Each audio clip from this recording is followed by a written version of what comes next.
Just do it! Don't let your dreams be dreams. Yesterday, you said tomorrow, so just do it! Make your dreams come true! Just do it! Welcome to Successful Dropout. This podcast is for the outliers, the innovators, the rebels, those that dare to dream and act on their dreams. I'm your host, Kylan Ginger. Join me as we find out what it takes to drop out, grind, and succeed. How's it going, everybody? I've got some pretty exciting news. If you listen to the podcast much, you know we've been building a pretty vibrant community of truly extraordinary people who have committed to an unconventional route through life. The Successful Dropout audience has been growing a lot, and I get a lot of people reaching out to me now with all sorts of questions regarding education, dropping out, opting out, entrepreneurship, resources, networking, etc.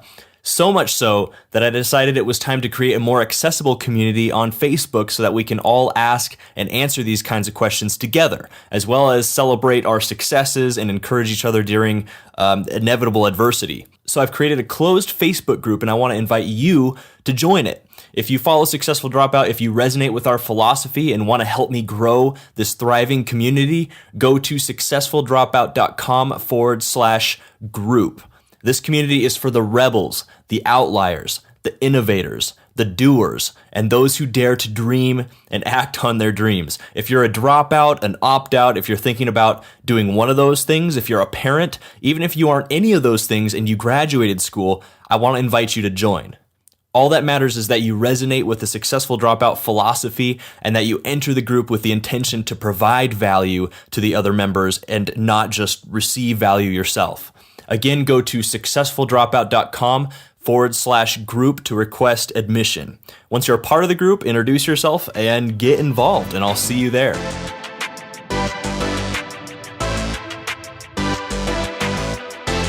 What is up, guys?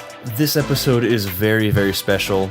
So special, in fact, that I have to do a little disclaimer at the beginning. Now, this is just to cover my butt and Stephen Olmon's, who's the guest I'm having on today, because we're going to be talking about cryptocurrency and finances. And so this episode it's basically just for educational and example purposes only. I'm not registered with FINRA, which is, I had to look this up, Financial Industry Regulatory Authority. I'm not registered with them, and you should discuss investment decisions with your financial advisors based on your risk tolerance. All that to say, don't sue us. Not that you would, but this is just smart for us to do, as we will be talking about crypto and finances and giving some investment pointers and stuff like that. But it's just for educational purposes only. Yeah, please consult somebody if you're actually thinking of investing money into this market. So with that, let's get to the episode. What is up, Successful Dropouts? Get stoked, because today on the show we have Stephen Olmon. Now, you might remember Stephen from way back in, I think it might have been episode 30 or 31. We had him on the show with yours truly and Oren O'Connell, and we were talking about navigating the decision to go to college or not, because Stephen has of course earned a degree. It was A&M, correct? That is correct. Gig'em. Yeah, in Texas, and he's worked a great job in sales and done really well there. He's had his own side projects and entrepreneurial projects, and so he's seen it all. And then we had Oren, who is a doctor and got his doctorates, and it was a great episode. I'd highly recommend you go back and listen to it from two people that went through the whole college process, but had some interesting things to say about the experience and some good advice on how to decide if you should go or not. But today we have Stephen on the show because not only is he a sales extraordinaire, he is also a crypto evangelist, I guess you could say, cryptocurrency evangelist. So I'll take that. Yeah, good. He knows what he's doing. I chat with him on a pretty regular basis about cryptocurrency and ask for advice here and there. The guy knows what he's talking about. He's done well, and so he's going to come on, and we're going to talk about the basics of cryptocurrency and investing and blockchain tech and what all these different terms mean. So if you've had any questions or wanted to get involved, this is the time to do it, and this is the episode to listen to. So having said that, Stephen, I'm going to turn it over to you really quick. Why don't you just tell us a little bit more about yourself and your background and what you do? Sure, thanks. So I started out in Big Four consulting at KPMG and had some good experience in the tech sector. AT&T was a client of mine and learned a lot. And then transitioned over to the healthcare software company I work for now, still head up sales, and really learned a lot about software as a service and just healthcare in general. And that's gone really well. We've doubled our client base in the last several years, and it's just been a really fun place to be. And as it relates to cryptocurrency, which is obviously what we're focusing on, really started digging into cryptocurrency a little over a year ago, kind of self-educating. I had been made aware of Bitcoin, I suppose in early 2013. Had a coworker that was actually setting up mining rigs as a service. Basically, one of his buddies who had an inheritance, don't we all wish we had one of those, had a big fat inheritance, hired his friend who was a nerd and said, hey, I could set up your mining rigs for you. Just give me, a percentage of the profit. And so that's what they did. And so he was just telling me about it at lunch one day. And so I thought that was really interesting. But something that, you referenced the episode, I think it was episode 30 that I was on previously. And I had shared some about the student loan debt that my wife and I have kind of conquered, which was a 6-figure number. And so I didn't really have any discretionary income to invest in Bitcoin, which was even more speculative, obviously, in 2013. And so just kind of sat on it, knew about it, thought it was really interesting, read a little bit about it back then, but really started kind of digging in maybe 14, 15 months ago. And really early 2017 started actively investing and trading. And it's just been a whirlwind of a year. It's been really fun. I've met so many talented, smart people, way smarter than I am, and just try to be a sponge, really. And I've, along the way, I don't know if I can give myself a label of expert, but definitely have learned a lot, and also have learned some things that you shouldn't do, for sure.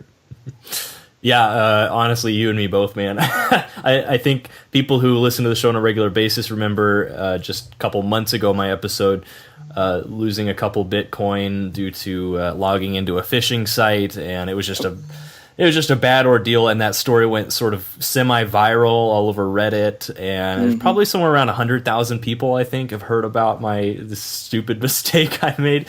But no, I mean, same thing. It was actually Michael Fisk back in April or something of last year, or of 2017, and he's been on the show before. I think he told me about Ethereum once, right? And because it was just going nuts at the time, and that's the first thing I heard. I was interested. I sat on it for quite a bit, and then it was actually, I believe it was actually you, Stephen, when you came to visit. You came to visit us, and you told me, you were totally into crypto, and I was like, wow, if this guy's smart. He looks like he knows what he's doing. If he's into it, it's probably worthwhile. And you told me that first couple to get into, which happened to be, a really good timing for me to get into them. And then, unfortunately, I lost a lot of it, and what we were previously talking about. But, lots of good lessons learned. I've been involved in less than a year now, but just love the space and looking into it even more. So this is again a great episode if you're just wanting to get started and really curious about what this all means, and we're going to try to explain it. We're going to try I'd love to shoot for explaining to everything we're going to talk about like people listening were 5. You hear that, explain it to me like I'm 5, explain it to me like I'm 3. Maybe we'll shoot for that as much as we can, but where do you think the best place is to start, though, Stephen, with cryptocurrency and what it is, or with actual blockchain? Or I guess I'll leave that up to you. Sure. There's a lot of good resources. There's a few good TED Talks, that I would point to, that just kind of an on-ramp, right? So when my parents asked me, what the heck are you talking about? Crypto, this digital money, what do you mean? I said, hey, why don't you watch a few TED Talks and just expose yourself to the general ideas and the general kind of value proposition, so to speak. And so I think that's a good place. That's easy to go do, TED Talk, blockchain, cryptocurrency, just as a really soft introduction. And then if you got some recommended like links, maybe we can connect after this, and I'll put those in the show notes. Yeah, absolutely. I'm actually writing a short kind of 10 to 20 page guide to cryptocurrency, and I have an appendix with a bunch of resources already listed out. So happy to pass that over. Dude, right on. Yeah, seriously. So CoinDesk also, I would say, is kind of a website that's a good resource. It has a lot of kind of blockchain 101, cryptocurrency 101 type information that's readily available. So CoinDesk.com is one of my favorites, especially for people that are just getting started and trying to learn more. Yeah, perfect. So what can you explain to us what blockchain is exactly? Just kind of a brief overview of what it is and how the blockchain technology and cryptocurrency are sort of related. Like we'll say blockchain and like Bitcoin. Right. And many people will try to interchange those, which is not accurate. So the underlying technology of Bitcoin that makes it so valuable is blockchain. So blockchain is the engine basically behind what is so revolutionary about Bitcoin and cryptocurrency in general. And so what you have, I heard, who was that? That was Draper. I'm blanking on his first name. There's Tim Draper. His son, I believe Adam Draper, is the first guy who started a VC company called Boost VC that totally focused on blockchain tech. And he was giving a talk that I heard earlier this year, and he said, people want to say that this stuff solves world hunger. It solves all of our problems. It's a silver bullet. That's not true. Blockchain is good for a few specific things. And so what you have are blocks of data that are tied together in a chain. And the way that is formed creates more security, more trustworthiness within transactions and within data sets. And so what that means is that for things that are identity-based or maybe sensitive financial transactions or land titles, there's so many different applications where trust is highly important and security is highly important. And this is really just a much more sophisticated way to accomplish those things. And so it's an improvement upon existing processes. And could you explain what the existing processes are basically and basically the difference between the two? Because right now essentially we're having to trust like third parties like a bank. Yeah, so this basically is decentralized versus centralized. So if you go, another great resource if you just want to educate yourself some is the original Bitcoin white paper. So it's the original 9-page document. And there's a little technicality to it. There are some technical pieces, but just read the first few pages at least. That really is the genesis for a lot of this. And what you'll find is, this was produced, kind of on the heels of everything that went wrong in our country in, 07, 08, 09. Right. And so the whole idea was, hey, instead of there being centralized authority, whether it be banks or else, why don't we decentralize this and put the power in the people's hands, really? And that might sound kind of anarchist, and I'm not saying that it inherently is, but it really is decentralizing, existing processes and also allowing there to be kind of a network of verification. So instead of it just being A verifying B, it is this whole network of how would I say, kind of different nodes or a network of people verifying something as true. And so given that we have a greater number of people authenticating that and verifying that, it's inherently more trustworthy. So, I would just think, what's the main difference? It would typically be the decentralization versus centralization of authority.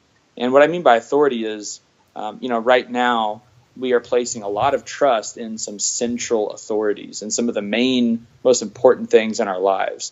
And so this really is just trying to flip that on its head. Yeah, because like for example, you said instead of like A verifying B, you could take maybe it might be more accurate to say like B, C, D, E, F, G is all verifying A, maybe.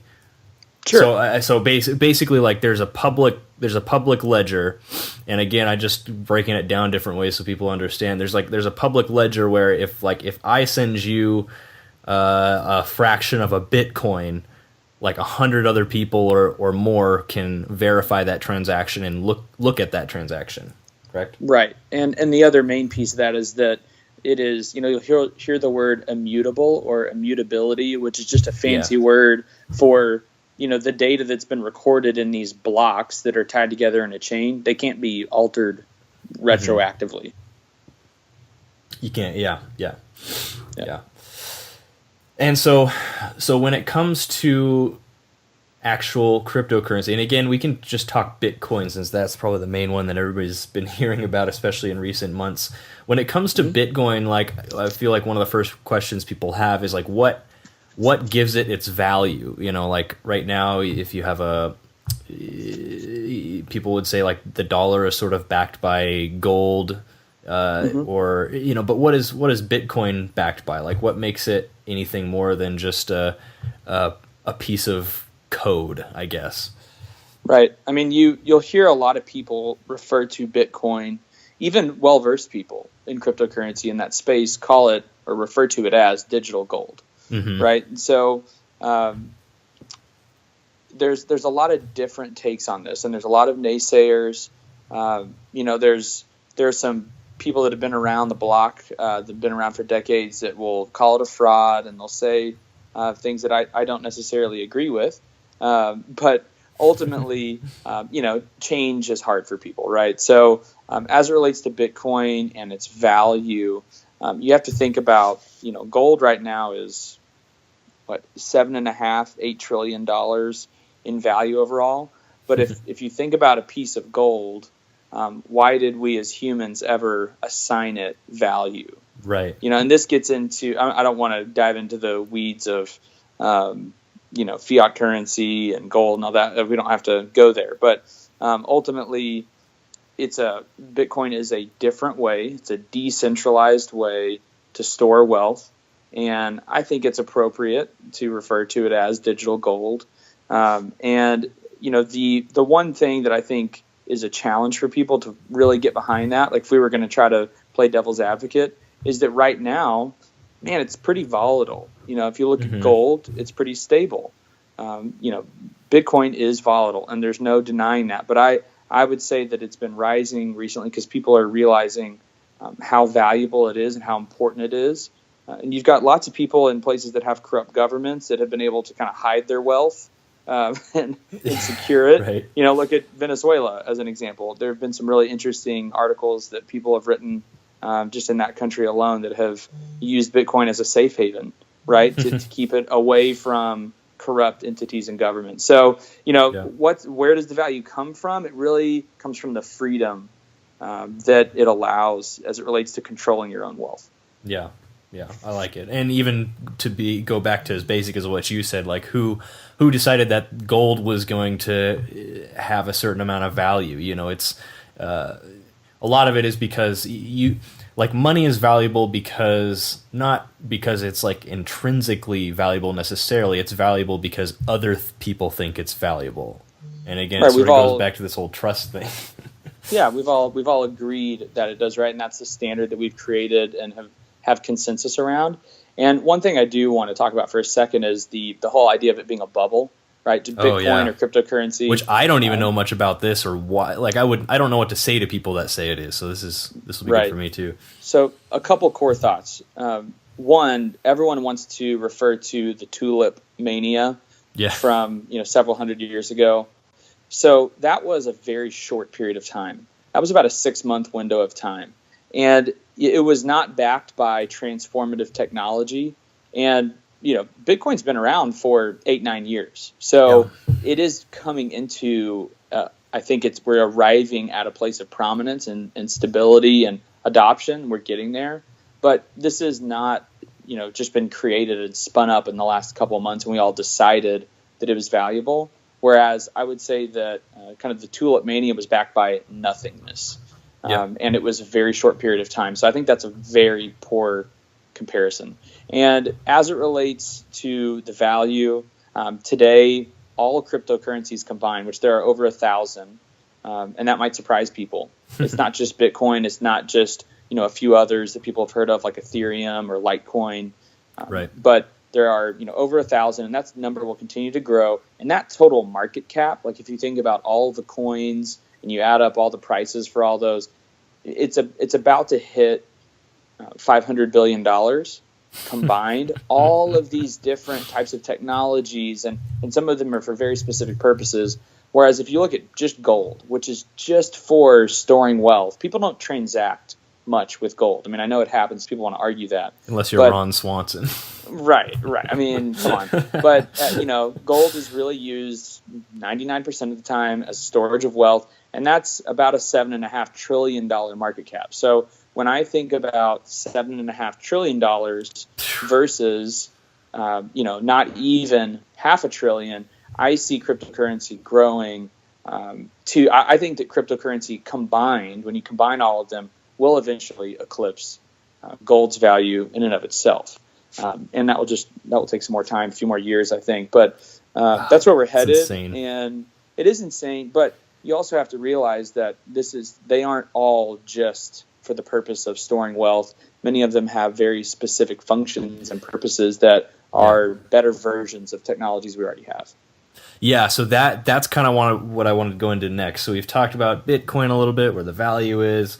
We've talked about blockchain and what that is. And again, we'll have resources in the show notes to sort of back all this up, and TED Talk, stuff like that, white paper. You can go in if you're listening and really you can learn a lot in a short amount of time, and go more into depth into what we're talking about. But I do want to talk, because I know most people by now have probably, if they've heard of Bitcoin, they've at least heard of Ethereum as well. And then if you've heard of Ethereum, probably Litecoin. If you've heard of all three of those, then you've probably heard about a bunch of what you'd call these alt currencies, or alts is what people call them. And so maybe if you could go just briefly into explaining why some are different, and maybe even give a few examples of some and what their functions are in the different platforms and technologies. Sure. So, you mentioned a couple right there, Ethereum and Litecoin. So Litecoin, I typically think of as the silver to Bitcoin's gold. And that has played out pretty well over the course of time. And I think it will continue to kind of trail Bitcoin in the way that it has, but it's a good technology. And so that's kind of the basics on Litecoin. Ethereum is very, very different. So Ethereum is not trying to compete with Bitcoin, okay? Ethereum is, what you'll hear a lot about are what are called smart contracts. And I won't get into the finer details of that. I don't want to bore anyone to tears, but I will say this. It is a foundational technology that will allow people, and is already allowing people, to build applications on top of the blockchain. And so there are many Ethereum-based projects that are very successful and notable already, many that are being developed and that will continue to be developed. And so there's a large Ethereum alliance. So I think that Ethereum has done very good at getting enterprises to dive in and at least do proof of concept work, things like that. And many of the proof of concept are actually live in production blockchains that even some companies are spinning up are Ethereum-based blockchains. So there's even been testing by governments and things like that. So, I think about Bitcoin. Kylan sends $5 to Stephen, or 5,000, whatever you want, Kylan. Feel free to send me, a nice tip. Will do. But but Ethereum is more so adding logic into those transactions, saying Kylan will send Stephen $5,000 if X, Y, Z, based on X time frame. And so you can build logic into these transactions. It's much more sophisticated. Really interesting. So it's kind of, go for it. I would say so. That's a couple of the main ones, but yeah, I would just say in general, Ethereum is much more geared toward and enables businesses to engage blockchain-based technologies and applications, and that's what a lot of the kind of new projects are being built on. And there are competitors to Ethereum, and you mentioned all the other altcoins, and so we can talk about a few. I would say instead of talking about some specific cryptocurrencies, just what are the things that people are focusing on? There's land titles. That's one. We've seen some countries do testing on to say, hey, if the blockchain is great at being trustworthy and it's immutable and we can verify these things much more easily. Well, what if we just put all of our land titles and ownership on the blockchain, or instead of using archaic banking systems, what if we use cryptocurrency to be more efficient and save us costs as we do large international monetary transfers bank to bank? And so we can kind of continue down that path, supercomputing, cloud computing. There are cryptocurrency-based or blockchain-based applications that, slide into all of these slots. And even, cybersecurity, mobile security. There's some things I'm really excited about. Rivets is one company that I'm really excited about in that space. And so there are people really exploring how to use blockchain to improve and better things that we're already doing or processes we already have, but that would be greatly enhanced by using blockchain-based technology. So I think another thing that's important for people to realize is when people talk about alts or altcoins, a lot of the time this might not be an actual currency that you're investing in. It could be like shares of a company, of basically a tech company that's building a solution to a problem with blockchain. That's true, and that gets into that some of these are going to be considered securities, whereas others will be called what's a utility token. And so, I like to tell people, you've actually bought cryptocurrency before. You just don't realize it. And, their face, they look at me funny. I say, have you ever gone to a fair before? They say, yeah, like a local fair. Did you buy some tokens to go ride rides? And I say, well, sure. Well, you took fiat currency, you took US dollars, and you bought some tokens, and that allowed you to do something. Well, that's what a lot of these projects are designed like. So you acquire these tokens, and they allow you to have some type of functionality on their platform. So that is definitely a large segment of these different cryptocurrencies. Currency is kind of a misnomer, and it's really more a utility token. It's purchasing. I really like that analogy. That explains it really, really well. And it's crazy, guys. I mean, once you start to understand the blockchain tech and its different implications, I've thought about it just even in the last couple of weeks, what it could mean for education. I mean, we talk a lot on the show about building your own credential and building your own signal, and blockchain is something that that could be a really good solution for essentially tracking the different things that you learn and keeping an accounting of those sort of things. There's just a lot of different applications, but I do kind of want to get into. I feel like we've covered some of the broad topics and some of the what, but I'd love to go into the how a bit now.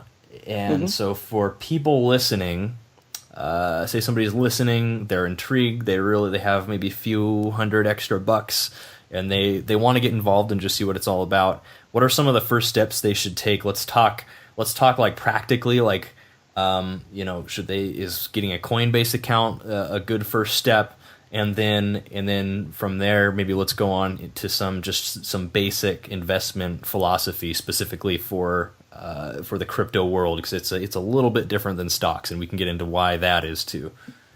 Yes, yeah, so that's great. So, Coinbase is an application you can download on your phone. You can also use their desktop version, and they are actually a traditional company in the sense that they've raised over $100 million from venture capital companies. And I think someday in the next let's say 2 to 4 years, they will actually IPO on the stock market. And so that'll be an interesting time. But they are actually a traditional company based in the Bay Area. But when you download that app, there are only 3 cryptocurrencies right now, as of today, that you can purchase: Bitcoin, Litecoin, and Ethereum, which, all 3 we've already discussed. So you can open an account. Just because you open an account doesn't mean you spend any money. So if you just want to explore that app and just kind of pick around, look at some articles and some how-tos, you can do that. But you can connect a bank account, you can connect a credit card, and I would say to start small. That's what I did. I just eased into it very, very small, and just wanted to experience the process. So I think if you're interested in doing that, I would do that. I wouldn't start out with a really large sum, which is relative depending on what you might have available to invest. But I would just start at $100, $200, and just kind of get comfortable with that process. One other way, or one other thing that you could do, is create a Coinbase account, but you could actually use an app that I use called CoinFlash. And I actually know the founder. He's a great guy. And it's basically like Acorns for cryptocurrency, where let's say you buy a $3.60 coffee. That's a pretty cheap coffee nowadays, so congrats. But you buy a $3.60 coffee and 40 cents, the remaining to make that a whole dollar amount to 4, those 40 cents would get invested into crypto.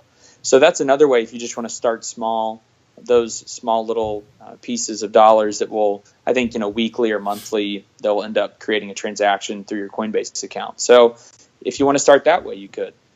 There's a few other websites that you could actually kind of on-ramp into cryptocurrency, like Kraken, Kraken. That's another one that is based in the United States that I would say is safe to use. But whatever you do use, and this is maybe something we can talk about more, but there are different security options. And, as Kylan mentioned, he got burned pretty bad. And so just as a disclaimer, basically, if you do use any of these things, there are some security options you'll have, and I would really make sure you use those. A lot of you might be familiar listening to this with 2-factor authentication. A lot of you probably have to use that at work, something like that. And so I would just explore that in the settings area if you do use or open accounts to use that, just to be safe. Yeah, absolutely. So Coinbase, I think, is definitely a great first step. And then, so let's say somebody gets a Coinbase account, they buy a little bit of Bitcoin, they're not interested in Ethereum or Litecoin, they want to get into some of these altcoins. Now what? Because there's only 3 you can buy on Coinbase. How do they get into the other ones? Sort of let's do a broad sort of overview on how to do that. Sure. So let's say you buy $200 of Bitcoin. You could transfer that to some of these other exchanges. There's exchanges like Bittrex, Kraken, Binance, lots of different options out there. And so if you transferred Bitcoin from your Coinbase account to one of these exchanges, then you could take that Bitcoin and buy other things with it. So you would basically be trading your $200 worth of Bitcoin for some rivets or for some Neo or Ripple, these other things that are out there and available on these different exchanges. And not all exchanges are created equally. I would say that in terms of security, in terms of the options that are available. So they don't all have the same options. So you might want to do some research on, what might be an altcoin that I'm interested in buying, and then go see which exchanges support that. Right. Perfect. And just a couple notes too, like, I'll throw them out here. They might not make as much sense right now, but if you actually get into the process, it'll be helpful. These are things I learned pretty early on. When you are transferring, say, some Bitcoin from one wallet, it's called a wallet, like your Coinbase wallet, to, say, a Bittrex wallet on the exchange, to exchange it for something else. Make sure, transfer just a small amount first. Transfer like a few bucks. And make sure it hits because you only have one shot. You got to get the right wallet address, and you just copy and paste. I have never actually had a time when I've lost Bitcoin that way, but you can if you have just one digit off. It's pretty much gone forever, right? Yeah, I would be careful to do that, and that's a great idea just to start small. Again, even start small in what you purchase, and start small also when you transfer to a different exchange for the first time, especially, just to familiarize yourself with that process and make sure that you don't make a mistake. So that's good advice. Yeah, and then there's, I learned another lesson, which is, and we have kind of already touched on it, which is enable all the security features you can, including two-factor verification on all of your crypto-related accounts. And then also, ideally, don't keep money on an exchange for too long. Put it in a wallet, a cold storage wallet, or a web wallet. And again, we don't have to get into all of that, but just some quick Googling or even reaching out in our Facebook group or something like that, you can learn more about how to store various currencies that you have.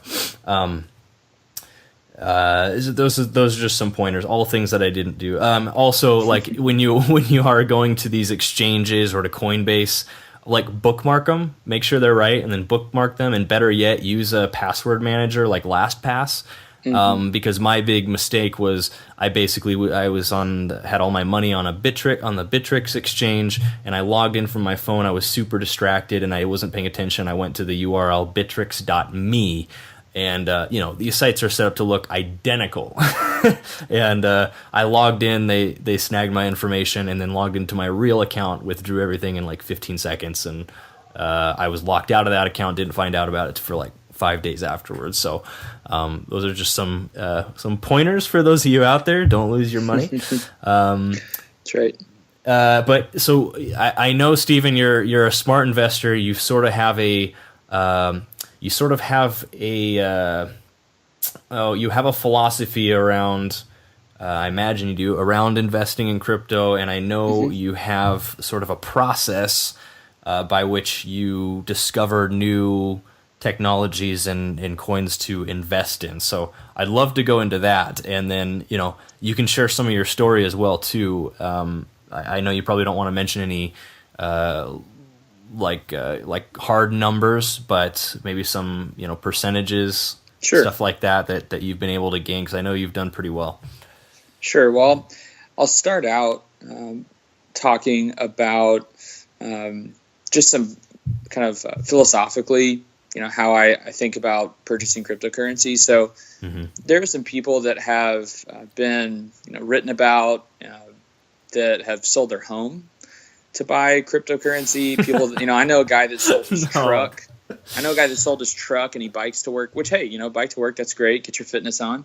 But, just have made some decisions that have altered their family's lives. And, in general, has that gone well for them? Yes, it has, but at what cost, I would say, to your livelihood. Risk? Right. What risk? I actually know people that have completely liquidated all their retirement accounts, including, the penalties associated. So you're kidding these types me. of things. Oh, no, I'm man. not kidding. And so I would really caution you against some of those decisions.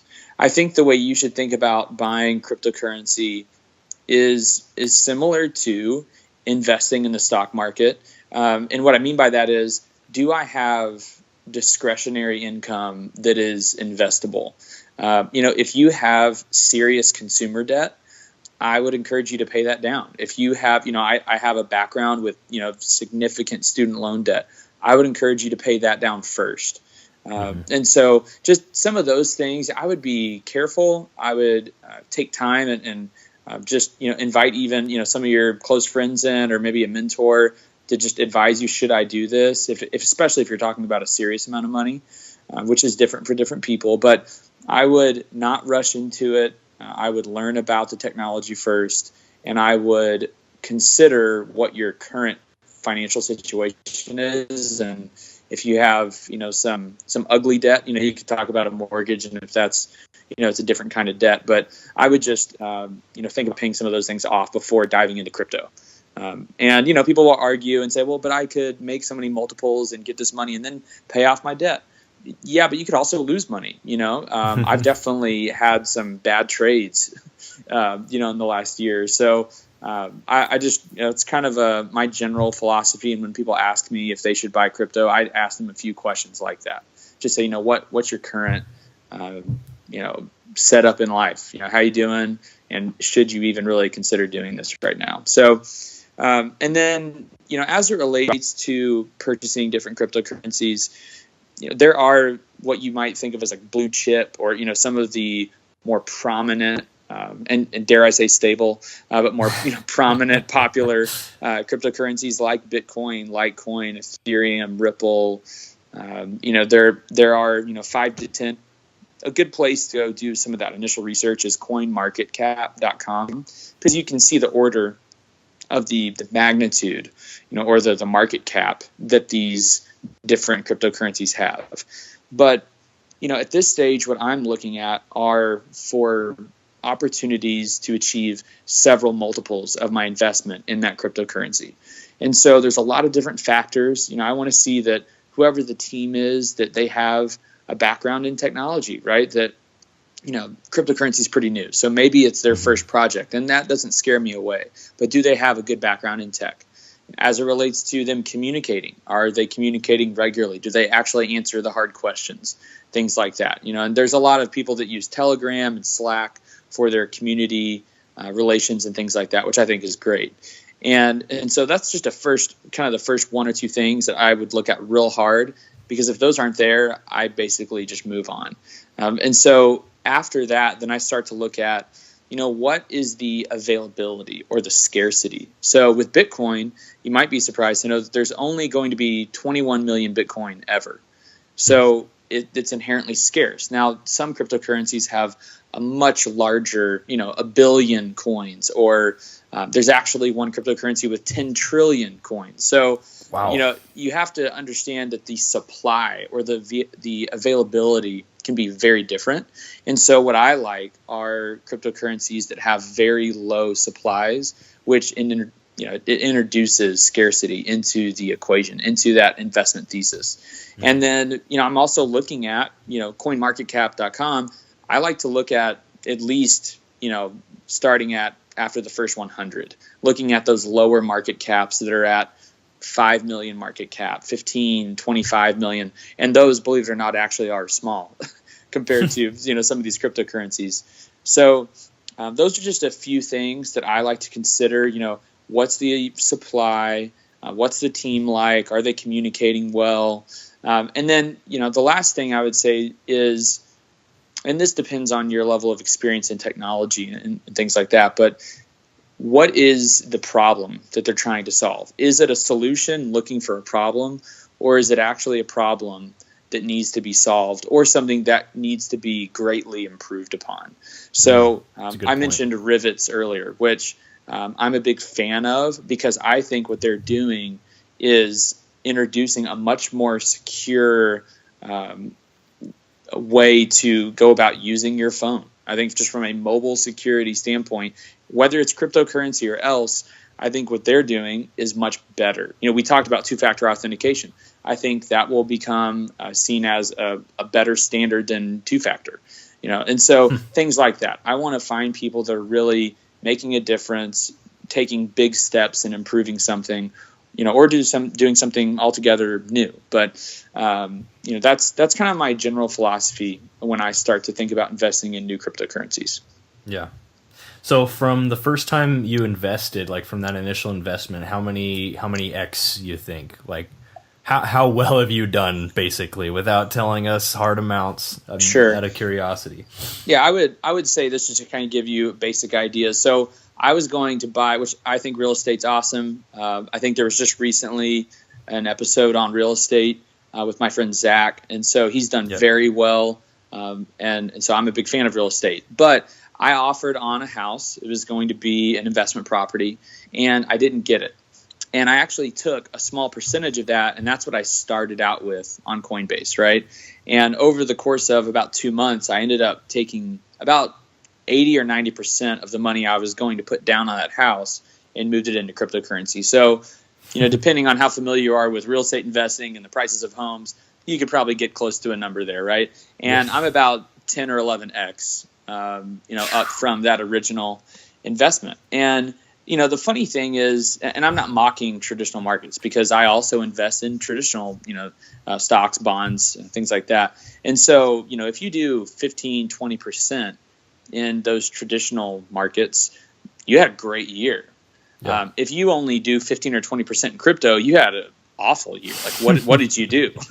I mean, did you just sit on it? I mean, I don't know what happened. So, it's definitely the Wild West. There's a lot of volatility, and when there's volatility in a market, money can be made and man, can money be lost. And so, although I am, 10, 11x or so from my original investment, I have definitely had some very bad days and some bad weeks and some uh-ohs. So it's not been without mistake or fault, but it's gone well.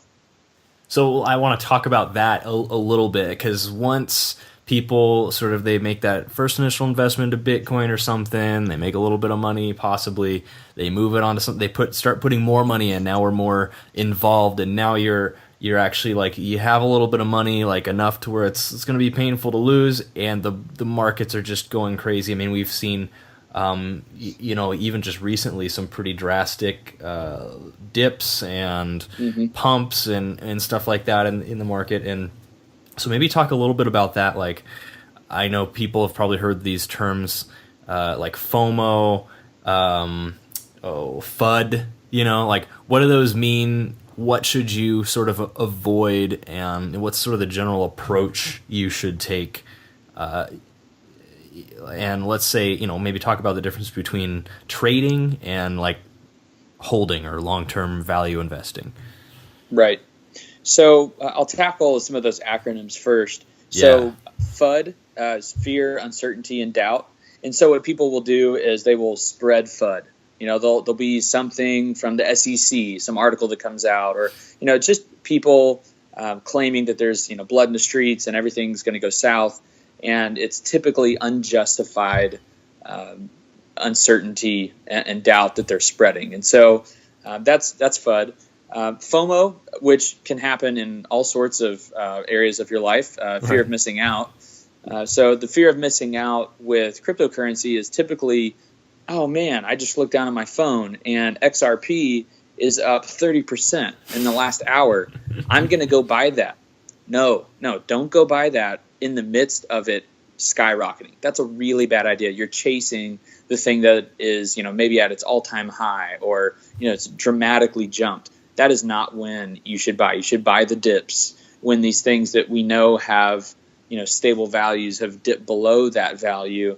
And some of that gets into technical analysis. We don't have to get into that right now, but I would just say in general, don't go chase the thing that is up huge today.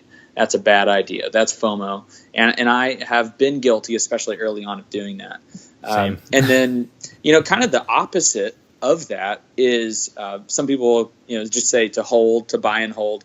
There is this whole kind of funny thing in crypto land called HODL, HODL. And some people think that you've misspelled the word hold, but you actually haven't, because there is this long term, it's about a 4-year running joke where there was a typo in a thread where people were talking about Bitcoin, and this guy misspelled, I'm going to just keep holding, and he spelled it HODL, and it became this huge deal. And so, when we encourage, I encourage my friends to just stay strong and HODL, it means, hey, that you did a good job of analyzing what you decided to purchase. You looked at the team, you looked at the supply, you looked at all of the different parameters, and you said, this right now at this price point is a good purchase. So you should stick to that. And, that's especially true, I would say, in some of those more mature cryptocurrencies. Some of it, it can also be true in those altcoins, but there is a pretty common strategy that people will try to find some of these smaller altcoins, and they'll try to get a few quick multiples.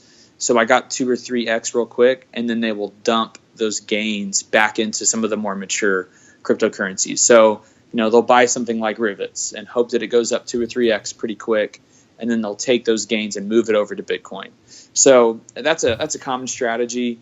So there's some different strategies there that we're talking about, but in general, don't chase the dramatic gain, and stick to what you believed in when you believed in it and when you purchased it. Yeah. And I'll tell you, every time I've tried to chase that dramatic gain, it's either ended in disaster or just really caused me an amount of stress that I didn't need at the time. And I mean, even just in recent weeks, we've seen, like at the time of recording this, Litecoin is like at all-time highs, and I've been sitting in a couple positions for, a few months now that have really they've just kind of kept moving sideways. And, have a buddy who jumped into Litecoin just not even a week ago, right before it took off, and he's just made an incredible return. It was just right place, right time, just flat out luck, and it's really tempting when you're seeing a coin like that just skyrocket to want to cash out at least some of an investment that has just been moving sideways and not really doing anything, and jump in there. And what sucks is, like, in hindsight, there's been a couple times, Litecoin, for example, has gone up so much that when I was thinking I was very close to jumping in, I still could have like 2x'd my money. But you don't know that at the time, and you can never be sure. And what's happened with Litecoin is not like it's not typical, right? And at the same time, we've seen it crash, down like 50, 80, 90%, and so. Yeah, you just don't know. But there's traders, like day traders, swing traders, whatever you want to call them. Right. That's a whole nother thing. Like if you're really into it, like you can learn about that. But for anybody listening right now, if you're just getting into it, I would not suggest trying to do that. I agree. I mean, there might be a few people that listen to this that have done some Forex trading or actually stock trading. And so you might be a little more comfortable with day trading cryptocurrency, but for probably 90+% of people listening, I would not advise kind of active day trading crypto. Definitely learn about it and just start to educate yourself. And then maybe eventually you could get to a point where you do some of that. But I think that for most people, make educated decisions and just kind of buy and hold. Yeah, just stick to it. Yeah. Mm-hmm. Love it, man. Well, we're pretty much at the end of our time here, but what's a good way for people to connect with you, though? Say somebody who's listening has some extra questions. Where can you be found? Sure. You can find me Twitter. That's probably where I'm most active, at Stephen Olmon. We can post that in the show notes. Also LinkedIn.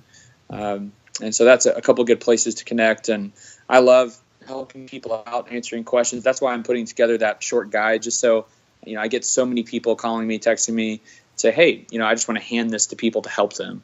And so that's definitely down to have you guys reach out. Would love to help you any way I can. Awesome. Well, Successful Dropouts, you are the average of the 5 people you hang around the most. And today you've been hanging out with Stephen and Kylan, learning about cryptocurrency. For everything we talked about today, head over to successfuldropout.com and type Stephen into the search bar, and the show notes will pop right up along with all the links of this, stuff we're discussing today. And Stephen will send me some stuff. I'll put that in there as well. But as always, stay hungry, stay foolish.